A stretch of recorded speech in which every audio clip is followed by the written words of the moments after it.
Keritha, good Hi. morning. Good to have you with us. Thank you. Okay, so Black Friday started 2016. Yeah. You were just saying, we're talking about it now, just off air, 16, 17, and then, of course, last year. Are we building some sort of trends? Do you see trends coming? We are definitely seeing a building trend. What we're seeing is November is increasing its contribution to annual sales relative to other months in the year, and in fact taking sales from October, December and January. Yeah. So what it's doing is it's bringing an early festive season to South Africa to some extent. Yeah. Very interesting trend. Now when you say that's bringing an early festive season, before we talk about what they actually put in the baskets, does that worry retailers to a certain extent? Because if I'm doing all my shopping now before, which I usually do in December and maybe a little bit in January, I'm not going to do that anymore in those next 2 months.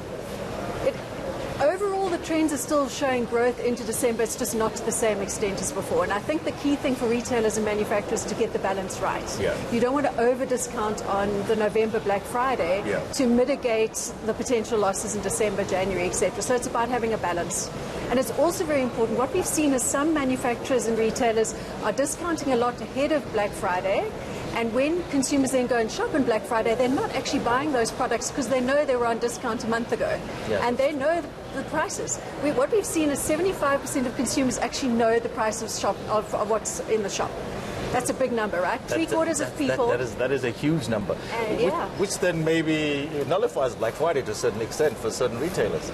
I think it's about having the right discount at the right time at the right price. I think that's the story. And we've done a lot of work not only on Black Friday but on promotions in general. Yeah. And what we found is, I think we're saying something like 30% of business in South Africa globally annually is done on promotion.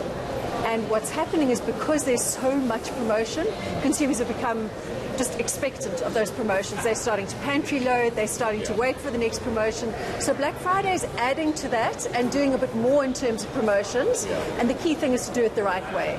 And what we've seen is some categories respond well, some categories do not. When I talk a category like a detergent or a coffee, sales increased by more than 50%. When you talk about bread, consumers, they responded on the brand, but the overall category didn't benefit. What you just mentioned,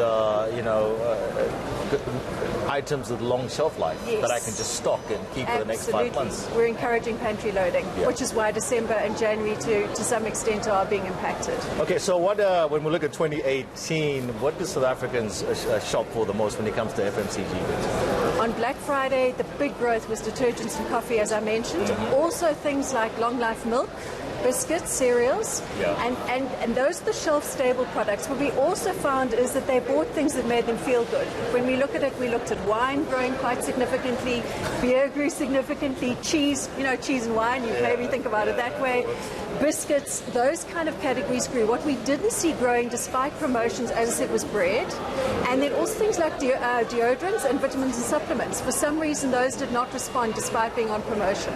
So it's the key message is you need to know your product and how it's going to respond, and your consumer, and what is the consumer looking for. You get different types of consumers. I suppose you look at different LSMs. Is there a particular LSM that maybe then starts looking at electronic goods, for instance? Potentially. So we've got the upper LSMs that would look at electronic goods, and potentially the lower LSMs would look at more basics and essentials. What's quite interesting is when we look at the LSMs and we look at things like private label, we do find that maybe surprisingly the upper LSMs are the people that are predominantly buying private label. So there's a price sensitivity even on consumer goods like food and groceries, even among the upper LSMs. Okay, and have you noticed the general growth in terms of the numbers of people actually participating and being more aware of Black Friday itself, besides all the other promotions? Absolutely. So if we look at the trend, it started in 2016, as we said. 2017 was the start, 2018. We can see that there's a bit of a lift into 2018 in terms of November sales relative to previous months. So there is a trend and consumers are waiting for it. There's more of a buzz, there's more of a hype, you can feel it.